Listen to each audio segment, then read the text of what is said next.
বিয়ের পর যখন একটা মেয়ে শ্বশুর বাড়িতে আসে কোনো কাজ করতে পারে না, তখন তাকে শুনতে হয় বাপের বাড়িতে কোনো কাজ করে আসেনি কিংবা শিখে আসেনি, মা বাবা তাকে বসে বসে খাইয়েছে শুধু। কিন্তু কথাটা একদমই এমন নয়। ভগবান প্রত্যেকটা মেয়েকেই সব রকম শক্তি দিয়েই কিন্তু পাঠায়, কিন্তু সেটাকে কাজে লাগাতে হয়। তাই বলে কি এমন যে বাপের বাড়ি থেকেই সব কিছু কাজ শিখতে হবে?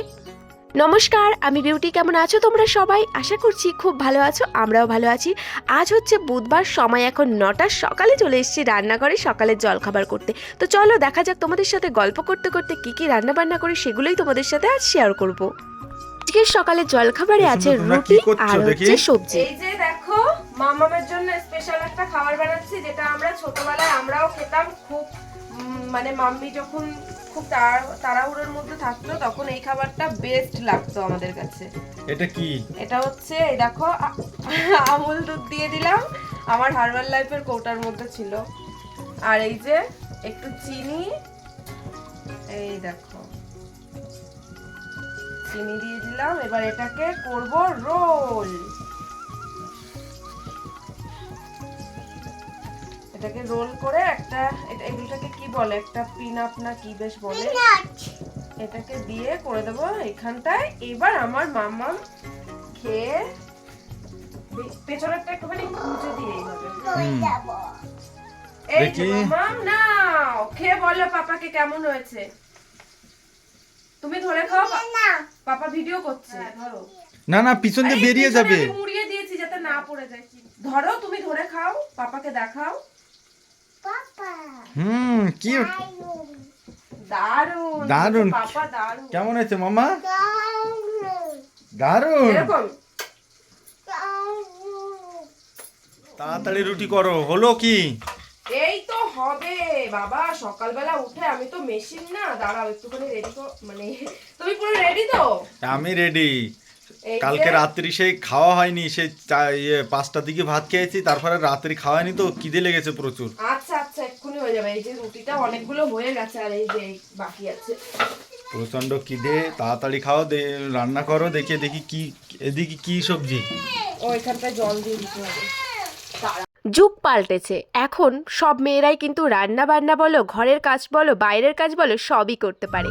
আর বিয়ের আগে বলতে গেলে আমি কখনোই কাজ করিনি, কিন্তু এখন আমি সবই পারি, কারণ আমি মেয়ে, আমাকে পারতেই হবে। ও রুটি ভাজতে পারে তো? হ্যাঁ দেখো, সবকিছু পারি, বুঝতে পারলে তো? যেমন ফ্যাশন ট্যাশনও দিতে পারবো, তেমন এরকম বাজে মন্তব্য করবে না। মেয়েরা যেমন জিন্স প্যান্ট পরে ঘুরতে পারে, এরকম ফুলকো রুটি বানাতেও পারে, বুঝলে?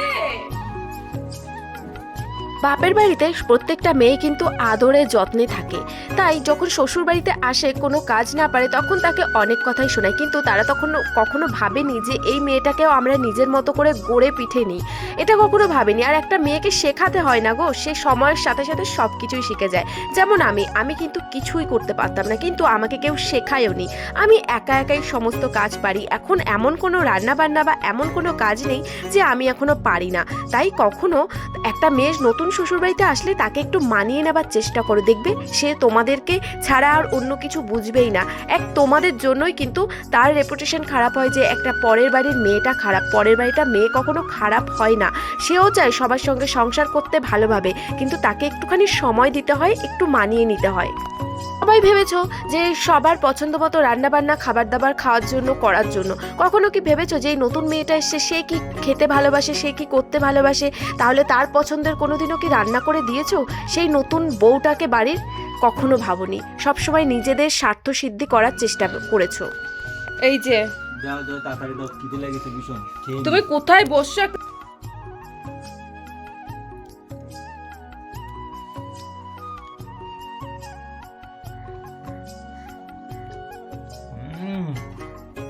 সবজিটা দারুণ লাগছে। সকালবেলা এখন লাইট সিম্পল খাবার। ভালো হয়েছে তরকারিটা। কি বলতো, সকালবেলায় এই মশলা তেল ঝাল এগুলো না খাওয়ার থেকে এরকম সিম্পল সবজির সাথে রুটি বেশ ভালো লাগে। চলো তবে আমিও খেয়ে নিই।